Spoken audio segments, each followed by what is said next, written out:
Stephen Bradley, disappointing night for your side tonight, 2-0 loss to Bohemians, sum that up. Yeah, it was. Look, we were really poor, especially first half. Bohemians scored 2 and probably deserved to have more in the first half. We were really off our levels in the first half. Second half we were better, but you can't play for 45 minutes in this league and win games, especially these types of games. So we can't have any complaints with the result. Yeah, as you said, slow start, obviously conceding 2 minutes in isn't ideal. What do you put that down to? We were just sloppy in everything we did. The goal comes from us. We had a 3v2 on their penalty box and we give it away sloppy.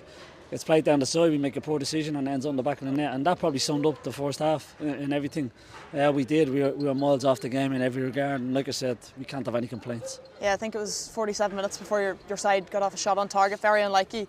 What would you put that down to? Is that maybe just like lack of sort of opportunities going forward, or what would you really put that down to? No, in order to get up there and have them opportunities, you need to do so much groundwork for that to happen, and we didn't do that. We didn't respect the game early on, and if you don't respect the game early on against good teams, you get punished. And Bohemians respected the game. They were the ones that competed for first and second balls and won them, and we didn't. And then you get on top, and then they got the momentum, and it's difficult to change that when you're in game. Yeah, and Bohemians obviously had a very intense press, especially in the first half. How do you think he reacted to that in the second half? I'm sure that was something he spoke about at half time. The second half we were a lot better. It's quite clear to see that, but we faced presses like that so many times, whether it's domestically or in Europe, and when we're on it, we use it against them and we really hurt them. And tonight, like I said, we were a million miles off. They could have pressed however they wanted in the first half, and they would have caused us problems. That's how far off the game we were, and we created our own problems. Yeah, your substitutions really made a difference, especially in the second half. Michael Luna coming on, and thought he added that extra bit of pace and a bit of bite to the game. He was excellent. Michael was excellent. He caused them real problems. Possibly could have had a goal. His all-round game was really good, and he gave us real energy and took us up the pitch. He was excellent tonight. How will your team now react going again on Friday against Waterford? No problem. It's disappointing. It's not good enough. We know that. We need to make sure it doesn't happen again. We need to understand why it happened. But this team will be ready for Friday. They always are. Win, lose or draw, they're ready to move on, and they'll be ready. Yeah, and obviously the big news this weekend, your counterpart Damien Duff obviously resigning from his role at Shelbourne. What are your thoughts on his resignation? That's disappointment to see Damien leave Shelbourne and leave the league. I'm not sure the reasons why. He obviously has his reasons, but hopefully we see him back in the league and soon enough. But there's no doubt he's a loss to Shelbourne and a loss to the league. Yeah, and obviously Keith Andrews is in the paper this week as well with a suspected move to Brentford. What would you think of that? Which, sorry? Keith Andrews going to Brentford as manager from set piece coach. Yeah, I see that.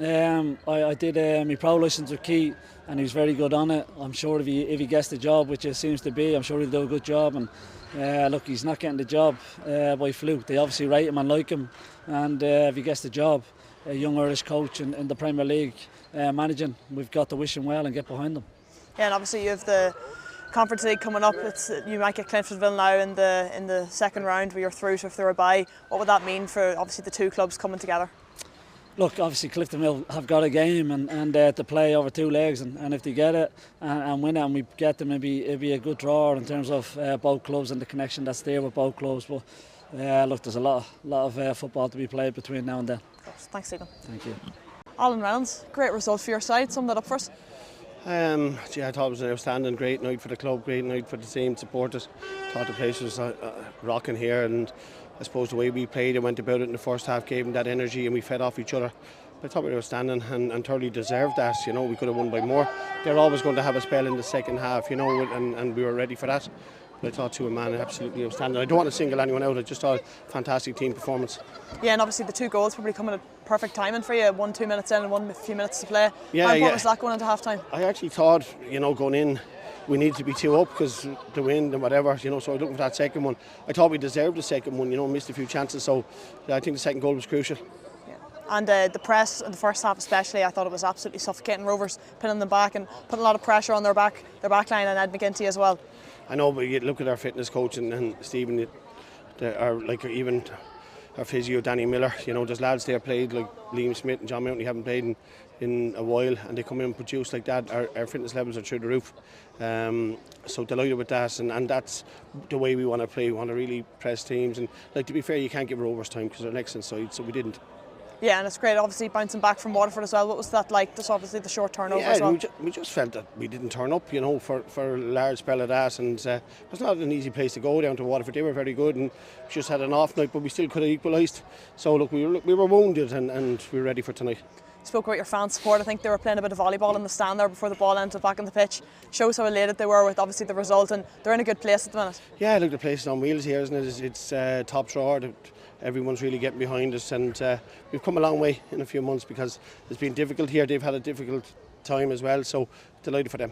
Yeah, and obviously you've beaten the league leaders now 3 times this year. What's that like now, looking up at them? 9 points between you. You've 2 games in hand of them. What's the sort of focus now going into the second half? The focus is Friday. I'm going to say that. Like I didn't even know we're 9 points off it, to be fair. So just getting ready for Friday and not to slip up. Yeah, of course, and just the big news in the League of Ireland over the weekend, Damien Duff obviously leaving his role. What are your thoughts on his departure? I'm disappointed. I don't know the full ins and outs of it. I think he's brilliant for the league, and obviously to go and win a league after a couple of years in there. He's an outstanding manager, outstanding coach. So look, it's none of my business really, but sad to see it happen because he's so good for the league. Yeah, he brought a lot of positives to the league. Do you think now the league, obviously the attendance are soaring, and as you say, the crowd here is booming. Do you think that will put an effect on the crowds or any of the attendances? No, I'd hope not. Like I don't think Damien Duff stepping down the shells is going to affect what Bohs do here. So that's for somebody else to worry about.